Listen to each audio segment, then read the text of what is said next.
أولا السلام عليكم ورحمة الله تعالى وبركاته داوديال كسو دبادا جانالكا أقون أوفيشيال هدي جانال كعصبتاي سبسكرايب سار موقال كان لايقري صاحبة لبداك مهسندين waxaan xalinaynaa imtixaanka May 2023 fasalka Form 4 maadada Englishka ayaan xalinaynaa. La socod wanaagsan waxaan ku hormaraynaa Part 1 ama qaybtii koowaad oo ah Reading Comprehension aqrinta sheekada. Waxaana saaran 20 marks ayaa saaran. Waxaan ku bilaabeynaa Halima and Hassan have been married nearly 10 years. Halima iyo Hassan waxay isqabeen ku dhawaad 10 sano. They have had many good times together. Waxayna qaateen waqti wanaagsan si wada jir ah. They have traveled the world together. Waxayna si wada jir ah ugu safreen dunida. They have had two little girls together. Waxayna lahaayeen laba gabdhood ay lahaayeen oo yaryar ah. They have started a chocolate shop together lately. Waxayna bilaabeen iibinta shukulaato. Halima and Hassan have been fighting a lot. Halima iyo Hassan wax badan ayay isdagaaleen. Business at the chocolate shop is low. Ganacsigii shukulaatada hoos ayuu u dhacay. Hassan thinks it is Halima's fault. Hassan wuxuu u maleynayaa caqabada ama dhibaatada inay tahay Halima. They are having trouble with money. Waxaana caqabad ka haysatay lacag. Halima thinks Hassan spends too much. Halima waxay moodaa Hassan inuu qarash gareynayo lacag badan. Once evening maghrib Halima decides to visit. Halima waxay go'aansatay inay booqato her mom hooyadeeda for advice si u soo hesho waano. Halima knocks on her mom's door. Halima waxay garaacday albaabka hooyadeed. Halima is happy. Halima's mom is happy. Hooyada Halima way faraxsaneed. It is surprise to visit. Waxayna ku noqotay la yaab inay soo booqatay Halima. She quickly sees si dhaqsa ayay ku aragtay however si kastaba that something is wrong inay wax qaldan yihiin ayay dareentay. Halima looks sad and tired. Halima waxay u muuqatay qof murugsan oo daalan. Halima what's matter maxaa kugu dhacay? Mom asks hooyadii ayaa weydiisay. Halima tells her mom hooyada waxay u sheegtay that all is going on waxa dhammaan dhacay ayay u sheegtay. Mom smiles gently. Hooyadii way dhoola cadeysay. She rubs Halima's back. Waxayna ka salaxday Halima dhawarka. Then she tells Halima a story. Kadibna waxay u sheegtay Halima u sheegtay sheeko. Your father aabahaga and I have wonderful marriage. Iyo aniga waxaan lahayn guur cajiib ah. But we don't always get along. Laakiin iskumaana helin waqti dheer. There was a time waxaa jira waqti when things were very bad between us. Waqti ee nagu xumeed.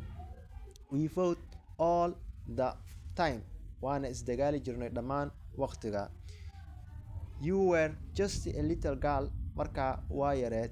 One day we watched you. Maalin ayaan ku daawanay. You playing on the floor adoo ku ciyaaraya dhulka. We know we wanted to make waxaana doonaynay inaan sameyno our marriage work guurkeena inuu shaqeeyo. We loved you waan ku jecleen very much aad ayaan ku jecleen. We loved each other very much midka kale ayaa aad u jecleen. We know we had to work hard on our marriage waxaana doonaynay in si adag oo u shaqeyno. What did you do maxaa sameyseen? Ask Halima. Halima ayaa weydiisay. We agreed to talk more. Wax badan ayaa hadalnay. We planned to special night. Waxaana qorsheynay haween gaar ah isbuuc walba for two of us labadeena. We want to see someone. Waxaana doonaynay inaan aragno qof who helps people kaasoo dadka caawiya with their marriage guurka ka caawiya. Mom say hooyada waxay dhahday it was worth it. I can't imagine it. Ma qiyaasi karo for not having inaan haysanin your father aabahaaga in my life nolosheeda. Halima begins feel better. Halima waxay bilowday inay dareento wanaag. You are right, waa saxan tahay ayay dhahday. She says with Halima and I have wrong with working for. Waa inaan u shaqeynaa waxa aan haysano. At the end of this story, dhamaadka sheekadan, we learned waxaan baranay that Hassan is Halima's husband. Hassan inuu yahay sayga Halima, and they have been having marriage troubles inuu caqabad ku jiray guurkooda. However, si kastaba, the entire story dulucda sheekada is about waxay ku saabsan tahay Halima's visiting on her mom, booqashada Halima ee booqatay hooyadeeda si u hesho advice waana u hesho. In Somali culture, dhaqanka Soomaaliya iyo caadooyinkaba, marriage has a unique practice. Guurka wuxuu leeyahay waxyaabo u gaar ah. The lady has to give maximum respect. Gabadhana waxaa laga doonayaa inay siiso xushmad badan ninkeeda iyadoo laga tixraacayo dhaqanka Islaamka. That's why Halima, waana sababta Halima is having hard time ee u qaadanayso waqti adag guurkeeda. And her mom give advice, hooyadeedana ay u siisay waano on those issues caqabadaha for not interference aan la dhexgelin her husband works, shaqada ninkeeda inaysan dhexgelin ee waanada u siisay hooyadeeda u siisay. Waxaan fiirinaynaa qaybta ka imaaday marka ee sheekadan ka soo baxday. Choose the correct answer. Dooro jawaabta saxda ah ee comprehensionkan ku jira. Number 1, Halims want to see her mom too. Halim waxay doonaysaa inay aragto hooyadeeda.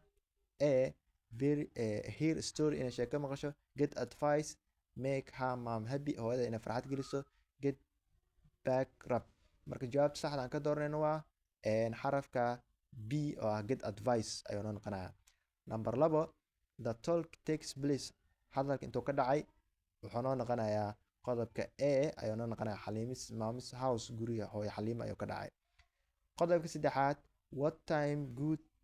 what good time, waqtiga ay wada qaateen waqtigoo ahaa oo wanaagsanaa waana xarafka C. They have done extensive travel together, inay dalxiis wada aadeen. Qodobka ku xiga number 1 waxaa noo noqonayaa B ayuu noo noqonayaa. Numberka afraad, in discussing her own problems, what idea does mom give? Idea ay siisay maxaa waaye Halima can do something special with Hassan inay u sameyso waaye. Qodobka A ayuu noo noqonayaa. Number 5, how long have Hassan and Halima been married? Intay isqabeen meeqa waaye? Waa xarafka D ayuu noo noqonayaa. 10 years ayuu noo noqonayaa. aada u mahadsantihiin saaxiibayaal. haddii muuqaalkan uu kusoo garay like garee, saaxiibada la wadaag, channelka haddaa ku cusubtahay subscribe saar. mahadsanideen.